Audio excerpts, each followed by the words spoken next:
I'm Duncan Bagshaw. I'm a partner at Howard Kennedy in the International Arbitration team. I'm going to talk about why diversity is an emerging issue in international arbitration. Diversity has become one of the dominant areas of discourse in this field.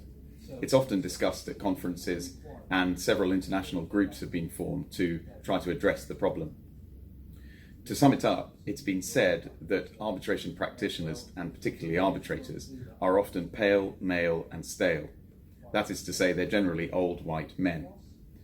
One might add to that description that they are perceived often as able-bodied, straight, privileged, and coming from either North America or Europe. The issue has become more prominent due to a combination of factors. Firstly, because statistics tend to show that arbitrator appointments are dominated by this small group. For example, only about 20% of the appointments in arbitrations under the main institutional rules are of female arbitrators. And in ICSID cases, which arise out of international investment treaties, 15% of the parties come from sub-Saharan Africa, whereas only about 2% of the arbitrators come from that region. Diversity is also an emerging issue because of the increased recognition of the relevance of diversity to the legitimacy of the process.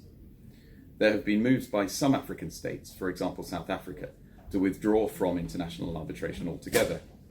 This has been driven partly by the impression that this is a foreign system which is dominated by institutions and individuals from the Western world.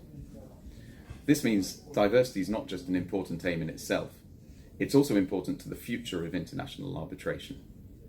If international arbitration can be made to reflect the cultures and the geographies which it represents, that could do a lot to avoid the political and social opposition to arbitration which has caused some to predict its long-term demise.